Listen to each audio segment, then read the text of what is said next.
तो अगर आप कबाब खाने के शौकीन हैं और वो भी मटन या फिर बीफ के, तो मेरी इस रेसिपी को एक दफा तो लाजमी ट्राई कीजिएगा। आसान तरीके से जायकेदार कबाब कैसे बनाकर तैयार जाते हैं ये बताऊंगी मैं आपको इस रेसिपी में। बिस्मिल्लाहिर्रहमानिर्रहीम। अस्सलाम वालेकुम। खुश रहें, आबाद रहें, जहां भी रहें हैप्पी रहें और हेल्दी रहें। तो मैं हूं फाइजा और वेलकम करती हूं आपको चटपटे पकवान में। तो आज आप लोगों से शेयर करूंगी मैं चटपटे से बीफ रेशा कबाब, जिसे बनाकर आप फ्रीज भी कर सकते हैं। घर में दावत हो, शाम की चाय हो या फिर बच्चों का लंच बॉक्स हो, कभी ये जायकेदार रेसिपी आपके बड़े ही काम आएगी। रेसिपी अच्छी लगे तो लाइक कर दें और चटपटे पकवान को सब्सक्राइब भी कर लें। तो चलें फिर कबाब बनाना स्टार्ट करते हैं। अच्छा, कबाब के लिए सबसे पहले तो मैं कबाब मसाला बनाकर तैयार करूंगी, जिसके लिए ले ली है मैंने 2 अदद छोटे साइज के तेज पत्ते। तो इस तरीके से खुशबूदार कबाब का मसाला तैयार कर लेंगे ना। साबित गरम मसाले आपको कबाब में नहीं डालने पड़ेंगे और ना ही मसालों की पोटली बनाने की जरूरत पड़ेगी। ये खुशबूदार मसाला बनाकर आप लोग महफूज भी कर सकते हैं। चलें जी, 2 तेज पत्तों के अलावा मैं इसमें डालने लगी हूँ 1 टेबल स्पून भर के साबित धनिया, 1 टेबल स्पून साबित सफेद जीरा भी लूंगी। इसके अलावा शामिल हो जाएगी इसमें काली मिर्च के कुछ दाने। तो तकरीबन 1 टीस्पून के करीब मैंने काली मिर्च के दाने ले लिए हैं। लौंग रहेंगे इसमें 4 से 5 अदद। इसके अलावा मैं शामिल करूंगी दालचीनी, 2 से 3 टुकड़े हैं छोटे छोटे से। अगर बड़े साइज के टुकड़े हैं तो 1 भी ले सकते हैं। 2 अदद लूंगी मैं बड़ी इलायची और 4 अदद छोटी इलायची और तकरीबन 4 से 5 अदद सूखी लाल मिर्च। अच्छा, आप लोगों के पास अगर ये वाली लाल मिर्चें नहीं है तो गोल वाली लाल मिर्चें भी ले सकते हैं, जिससे कड़ी वगैरह में भगार लगाते हैं ना, बस वही। सारी चीजों को बिल्कुल बारीक सा पीस लें और ये लें जी, खुशबूदार सा हमारा शामी कबाब के लिए मसाला बनकर एकदम तैयार है। मसालों की पोटली भी नहीं बनानी पड़ेगी और खड़े गरम मसाले मुंह में भी नहीं आएंगे। शामी कबाब बनाने के लिए मैं बीफ का इस्तेमाल कर रही हूँ और वजन में देखें तो तकरीबन 3 पाव यानी कि 700 ग्राम के करीब ये बोनलेस पीसेज हैं। परफेक्ट शामी कबाब बनाने के लिए कीमा कभी भी इस्तेमाल ना करें, बल्कि बोनलेस गोश्त का इस्तेमाल करें। चलें जी, बीफ में डाल दिया है मैंने 1 टेबल स्पून के करीब अदरक लहसुन का पेस्ट और इसमें शामिल करेंगे दाल। चने की दाल है, जिसे मैंने तकरीबन 20 से 25 मिनट पहले ही भिगो कर रखा हुआ था। तो तकरीबन 3 पाव गोश्त में मैंने 1 पाव चने की दाल का इस्तेमाल किया है। मीडियम साइज का प्याज ले लें और रफली सा काट कर डाल दें। अच्छा, चने की दाल को ज्यादा नहीं भिगोएंगे, अगर ज्यादा भिगो लिया ना तो ये बहुत ज्यादा नरम पड़ जाएगी और गोश्त के गलते गलते तो ये हलवा बन जाएगी। बस 10 से 15 मिनट के लिए ही दाल को भिगोएं। साथ के साथ डाल दिया मैंने इसमें कबाब मसाला और तकरीबन 1 टीस्पून के करीब नमक। अब इसमें डालेंगे पानी। अच्छा, पानी डालते वक्त आप लोग अक्सर गलती करते हैं, पानी ज्यादा डाल देते हैं। तो पानी बस इतना ही डालें कि दाल और बीफ इसमें डूब जाए।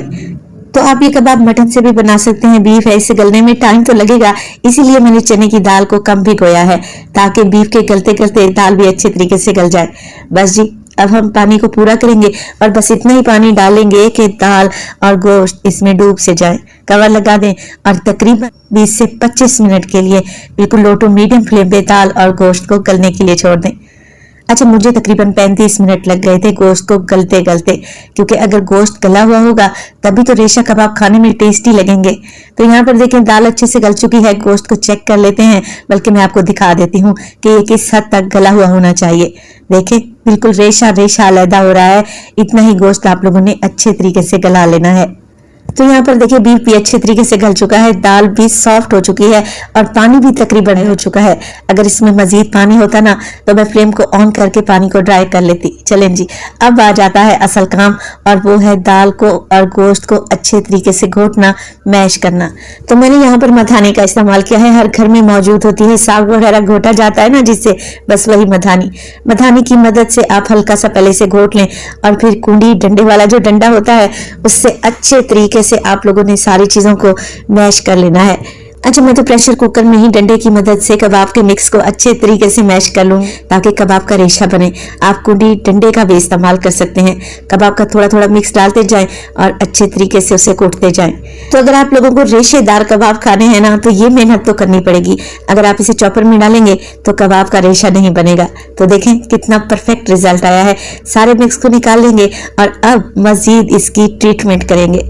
तो कबाब को मजीद जायकेदार और खुशबूदार बनाने के लिए मैं डालूंगी हरी मिर्चें 2 से 3 और बिल्कुल बारीक सा काट कर डाल दें।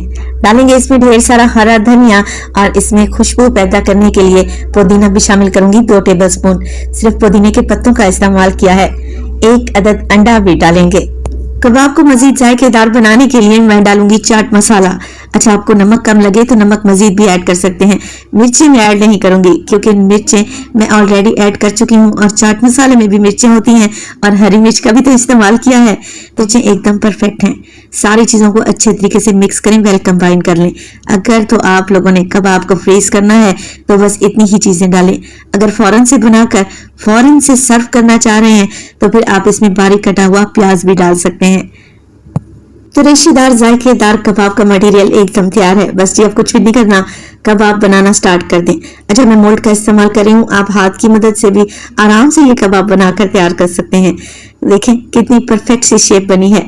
कबाब बना लें तो आप इसी स्टेज पर इन्हें फ्रीज सकते हैं। पूरी डिश उठाकर फ्रीजर में रख दें। जैसे कबाब हार्ड हो जाएंगे ना, किसी जिप लॉक बैग में डालें। 1 से 1.5 माह के लिए ये बिल्कुल भी खराब नहीं होंगे।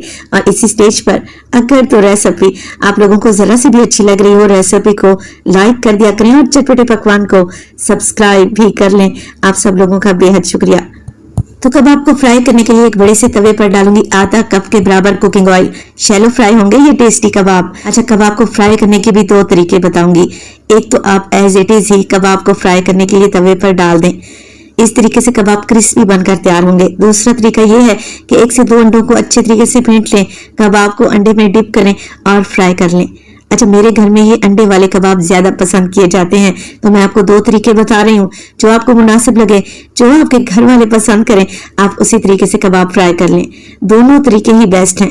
देखें, ये बगैर अंडा लगे हुए कबाब हैं, बिल्कुल भी नहीं बिखरेंगे, ना ही इनकी शराब होगी, बल्कि इन पर बड़ा ही खूबसूरत सा कलर आएगा और इसकी ऊपर की लेयर भी क्रिस्पी रहेगी। और ये दूसरी साइड से मैंने अंडे में डिप करके कबाब डाले हैं फ्राई करने के लिए। ये इतने क्रिस्पी नहीं रहेंगे मगर जायका इनका भी शानदार बनेगा। तो जैसा आपको मुनासिब लगे, दोनों साइडों से अच्छा सा कलर आ जाए, मीडियम टू लो फ्लेम पे कबाब को फ्राई करें ताकि ये क्रिस्पी बने।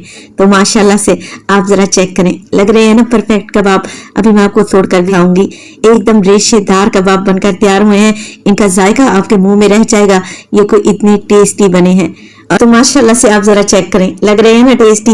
ये जायकेदार कबाब की रेसिपी को एक दफा तो लाजमी ट्राई कीजिएगा।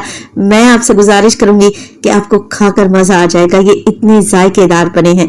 रेसिपी बनाई तो अपना फीडबैक लाजमी दिया करें। आपके एक प्यारे से कमेंट का मुझे इंतजार रहेगा। अपना बहुत सारा ख्याल रखिएगा। फाइजा को अपनी दुआओं में याद रखिएगा।